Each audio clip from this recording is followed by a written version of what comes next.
All right, guys, welcome everybody. Welcome, great evening. Welcome for today's class of the SIE. And I want to congratulate every single one of you that are taking that step of, getting fully licensed, of becoming securities licensed. So for today, I wanted to do something a little different, right? I wanted to talk about more of key points, right? So I'm not going to necessarily screen share for today. Those of you out in the city of Montclair and those of you here today, do me a favor, go ahead and bring out a notepad and a pen, right? So to kind of give you an idea, see, to get securities license, it consists of 3 exams. The 3 exams, it's going to be your SIE, your Series 6, and your Series 63, right? Back in the day, a few years ago, it used to be only Series 6 and 63. But here's the thing, the Series 6 back in the day, it was about 150 question exam. You had to get about a 70 or 72%, and it was like a 2 hour and a half exam. So a few years ago, what they did is they actually split the Series 6. So now the Series 6 consists of 50 questions instead of 150. But they introduced the SIE, right, which is all of you are here for today. But you have to pass the SIE in order to be eligible to test on the Series 6. So one of the things that I like about that split, it's actually a lot easier, because if you pass the SIE, your chances of passing the Series 6, they're very high. How come? Because it's very similar to the SIE. The difference is the SIE, it's more terminology, definition, and the Series 6 is more on scenario, suitability, what would be for the client. But if you already know the terminology and the definition, you would know exactly what to advise and put your clients in. So the 6 would be a lot easier. So for today, I want to be covering a few of the acts, right, that you're going to be learning from the SIE. Well, what are the acts, right? For example, there is the Securities Act. That's one of them, right? Also known as Securities Act of 1933. So there's a few acts that I'm going to be going over for you guys to take some notes of, that's most likely you'll be seeing on your SIE. So the Securities Act of 1933, it's also known as the Patriot Act.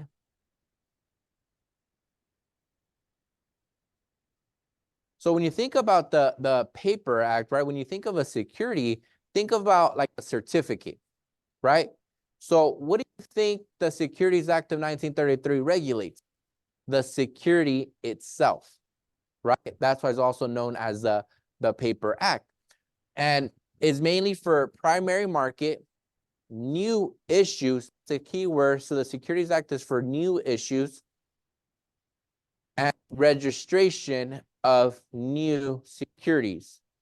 So if you see a key word is new, right? So anytime that you have any type of new issues, new securities, there's a good chance it's going based off the Act of 1933.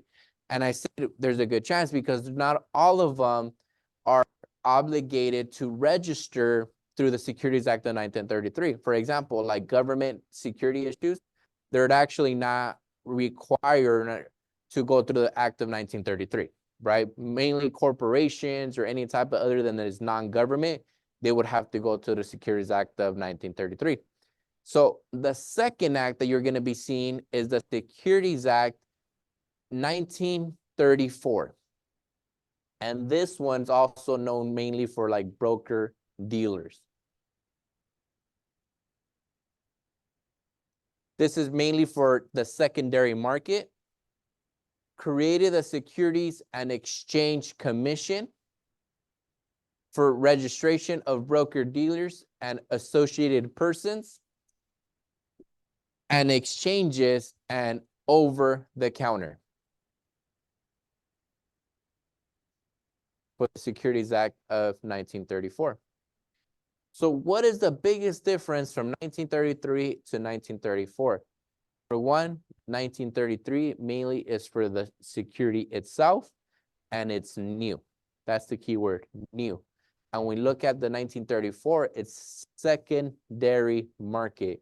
Is no longer now a new issue security, and it also now regulates the registration of broker dealers. Getting into the third act that you'll be seeing is the Securities Act. Yes. No, it's for them to take notes. They were able to take. The third one, it's going to be the Investment Company Act of 1940. So there's two of them that are very similar. Is the Investment Company Act of 1940 and the Investment Advisors Act of 1940. So from the top of your head, right, when you look at these two, right, one is the company, the other one is the advisors. The Investment Company Act of 1940, what do you think it regulates? The company, right? And that's exactly what it is. It regulates investment companies. So when you look at Investment Advisors Act of 1940, what do you think they regulate? The advisors, exactly, right? It regulates the investment advisors and is compensated for advice. Meaning, any of us that are compensated for advice when there's an interest for us, that's why it regulates us, right? Because let's just say I have skin in the game on Apple, right? On famous company stock, but I have skin in the game on Apple, right? And I'm advising all my clients, hey, buy Apple, buy Apple, buy Apple, even though it may not be a suitable investment for them or something that they're not looking for, but because I have skin in the game, I want Apple to go up, right? And obviously I'm getting compensated for. So that's why the Investments Act of 1940, the Investments Act for advisors was created, because it wants to regulate the advice that we give, right? The advisors, that what are they give? Obviously they're receiving commission, and then they're not being biased, obviously, on their recommendations. So another act is going to be your Securities Investor Protection Act, also known as SIPA, S-I-P-A. Which, by the way, one of the things that I always tell my students is you got to remember these acronyms, right? Like SIPA. Because sometimes when you're doing the real exam, it's not going to say everything. It's just going to say SIPA, right? And if you don't remember what it is, you're going to be like, what the hell is SIPA, right? Just like BD is not baby daddy, it's broker dealers, right? RR are registered representatives. So when you're looking at little acronyms and the question is, the 1940 regulates BDs, you're like, what does that have to do with anything? No, it's because it's broker dealer. So keynote there, always remember acronyms, right? So SIPA, for example, is protection of customers in case a broker dealer goes insolvent or bankrupt.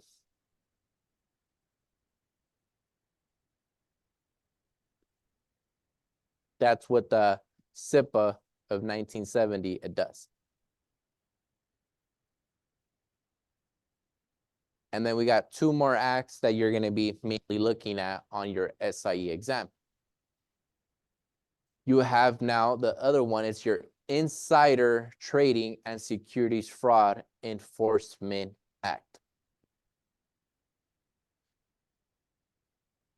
And again, some of these guys, when you do process of elimination during your exams, it helps, right? Because when you read Insider Trading and Securities Fraud Enforcement Act, you know, without even looking at the answers, right? Let's just say you're doing the real exam. You had four options, right? A, B, C, and D.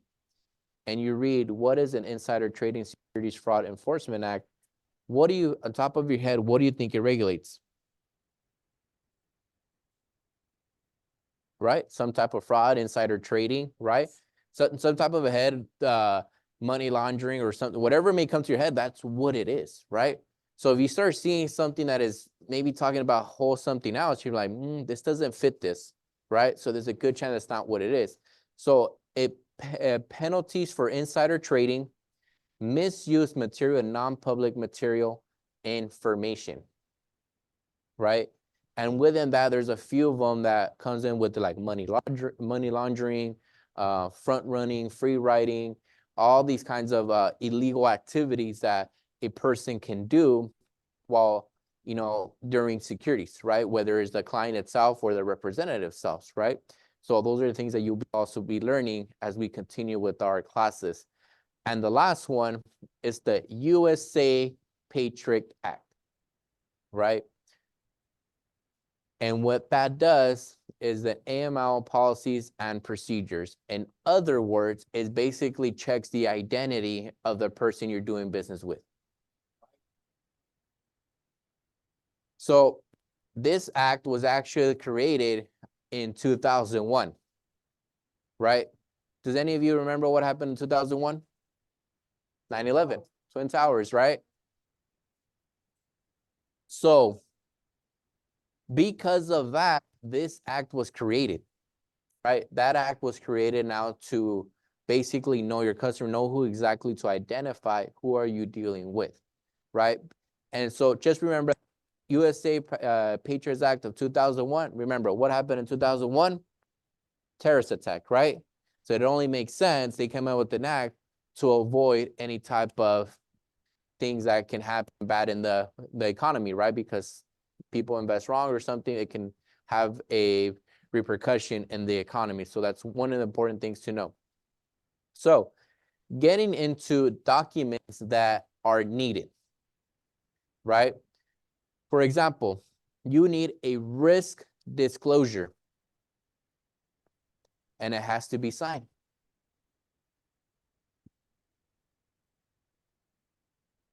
In the option, for example, like in options accounts, in margins accounts, you need a risk disclosure. The client has to understand what are the risks of then maybe purchasing an option or then purchasing on a margin, right? You can't just go, Roberto, I think this is great for you. Here you go. Okay, but they need to understand how come. And they need to sign a risk disclosure where like it's been explained to me now, and I understand the risk and I'm willing to take it. So I'll go ahead and continue with the purchase of this option account, right? The other one, it's a suitability statement unless established by customer. And I'll go over that right now. So for example, on options account, suitability is required. Why do I think this options account is great for Roberto based on the information that he shared with me? I can't just go, Roberto walked in like, I have a quota, for example, let's just say, of opening options account and Roberto is going to be my number 10. He's going to get an options account. You can't do that, right? It's not run by quota. It's got to be based on suitability. But unless established by customer, now let's just say, different scenario, Roberto walks in, telling me, David, I want to open an options contract or I want to buy an options, right? Who advised him that? Did I advise him? No. Somebody could have advised him. He could have probably looked it up on TikTok, for example, right? Nowadays, that's very popular, right? But because I didn't advise them, if I can kind of try to advise them, look into like, hey, well, what are you looking for? What are your motives? What are your type of risks that you can handle? And he goes, no, it doesn't matter. I've heard this is good. I want to go into this, right? And he's determined, all right. He's going based on his own recommendation. So therefore, I'm no longer liable. Because if then something happens, he can come to me, David, what happened? Well, Roberto, remember, I tried to advise you, but you don't want to hear it. You wanted to go based on TikTok that you knew everything, right? I didn't advise you go in here. You advised yourself. So I'm no held liable on that, right? And when it comes to margins, the suitability statement is based on credit agreement. How come? Because when you buy on a margin, it's basically when you're buying on credit. So think about it. When you're buying a car, Does it go based on your credit? Yeah. It does, right? If you have not the best credit, you can get declined, you pay some high interest, right? Here, you'll just get declined. They maybe lend you the money, right? So and then remember, when you're buying on margin, does anybody remember what's the minimum to buy on margin? The minimum deposit? $2,000 to 50%. But minimum is $2,000. So for example, let's just say Berenice wants to purchase something on margin and the shares is going to cost her $5,000 based on the 50% rule. How much does she need to give? 100, right? Because the minimum, yes, is 2,000 or 50%, whichever is greater, right? So if it's 5,000, 50% of 5,000 is 2,500, which is greater than the 2,000. Now, let's just say my boy Rick wants to purchase at about a lump sum of $3,000 worth of shares, right? How much does he need to give? No, not 50%, because the minimum is set at 2. He would still have to give the 2,000, right? Yes, it's 50%, Roberto, you're right, but the minimum is always 2 or 50%, whichever is greater, right? Because can you imagine he purchased $100,000 worth of shares and all they require is $2,000? Nice try. It's not going to work, right? You have to give a lot more. But yes, the minimum, it's always 2,000. So when we're looking at options accounts, for example, it needs account approval, right? Initial trade before options agreement, and options agreement are signed within 15 days of initial trade. During your SIE, not so much on the 6th, it is important to know dates of how long it can take, the regular way settlement, how long do they have to keep? 15 days, yes, on options. Because based on some of the people that have taken the exam, dates are pretty important, right? Whether it's your U4 or U5, for those of you that already started studying the material, it's good to know. When it's on margin, we already cover is based on risk disclosures, credit agreement, hypothecation agreement, and a loan consent form is optional. Meaning, obviously, what would they be paying on the loan as well? So there's something that in the industry is called play to pay or pay for play, right? I know some of you may be like, ¿qué dijo? Follow along for a bit. Follow along. Play to pay or pay for play. So investment advisors,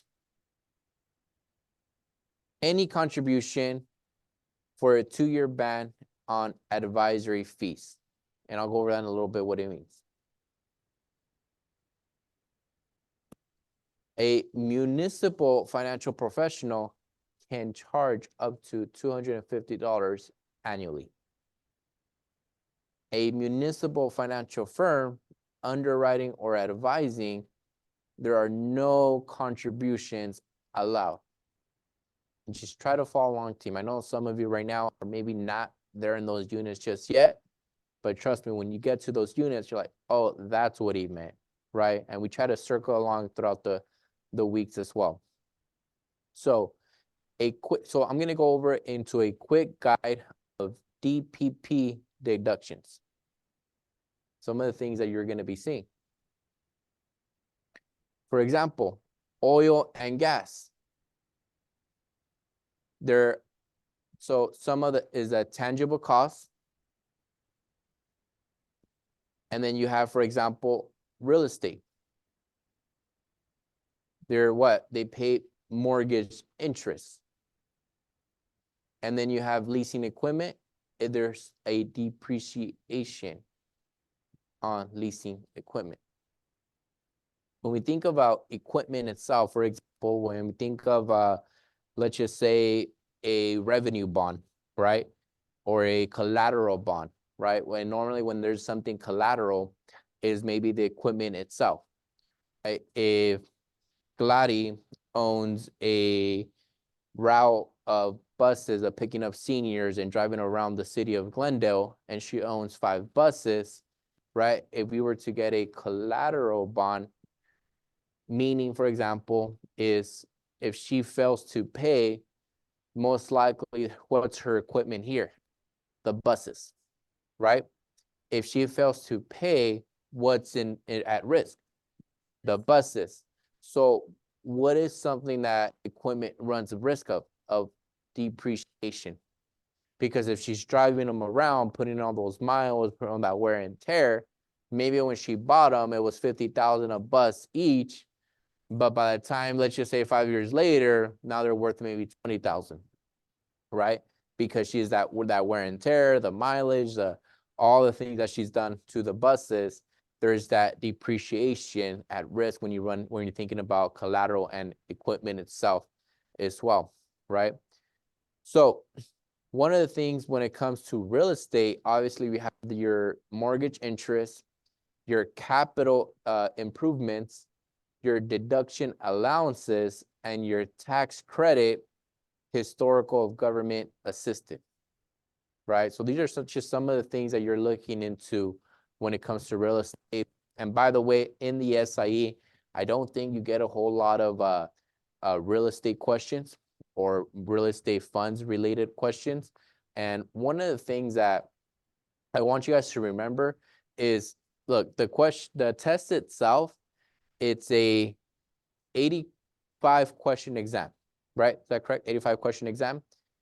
The reality, 10 of them don't count. So really, you're only tested on 75.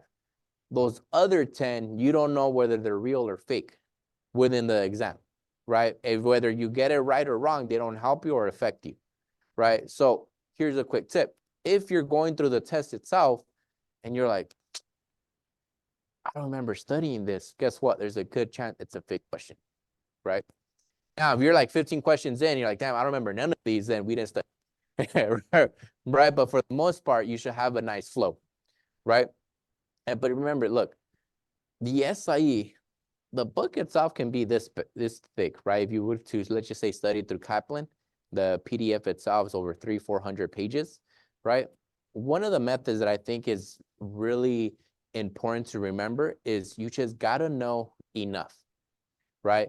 Because when you look at the breakdown of, because the test is broken down into 4 parts, right? The SIE is 12 units itself, and within the 12 units is broken down into 4 parts. Sometimes the mistake that people do is they will focus so much on unit 2, for example, and so they're almost getting a perfect score. And guess what? Unit 2, there's only maybe 1 question, right?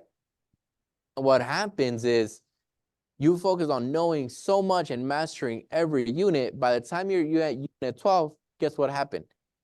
You forgot now unit 1, unit 2, unit 3, unit 4, because it's taking you so much time that now, yes, everything else is fresh, but the beginning is not as fresh, right? So here, speed is the name of the game. You got to get through the units fast. You got to get through the material fast. And remember, you just got to know enough. You don't got to know it all, right? By the way, in the real world, we only use about 30% of what you actually learn. It's normal, right? Roberto, you do taxes. How much in the real world do you use? 20%. Imagine, right? And how long is that test?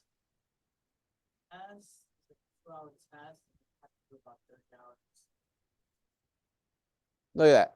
2-hour tests and about 30 hours in quizzes you got to do every year to just use 20% of it in the real world, right? So is it important to know everything? Not necessarily.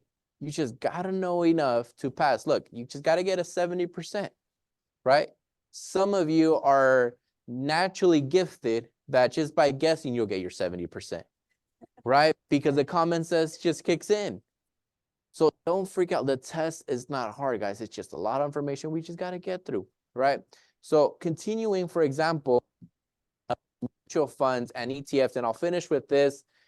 before we bring up our next speaker, Gabby Molina, which has something phenomenal prepared for you guys. But I'll finish with this. Mutual funds versus ETFs. So what are mutual funds consist of? Continuously new, right? They're continuously new fund or shares. They issue as common stock. NAV, the net asset value, is calculated once per day. Transactions based on the what? Next calculated NAV. So if you were to purchase today, is actually not based, the price is not based until the next NAV. Not of today's NAV, but of the following NAV. Fund pays dividends and capital gains. Customers pays and sells charge to purchase, and they are also redeemable. Now getting into ETFs. ETFs are based off of an index. So they're not continuously new. They're based off an index. They purchase units. They are real-time quotes, right? Mutual funds are what? Calculated once per day. ETFs are real-time quotes, meaning they're changing constantly, right? They are changing constantly throughout the day. Traded intraday. Funds rarely pay capital gains. So ETFs rarely pay capital gains. So if a client is looking for some capital appreciation, there's a good chance ETFs is not maybe their choice for them, right? Customers pay a commission when traded, and they are traded in the secondary market. That's one of the things that you should remember. ETFs are traded in the secondary market, guys. So that will close off for today's SIE class. In my part, you know, I'm gonna now bring up the great Gabby Molina, Regional Vice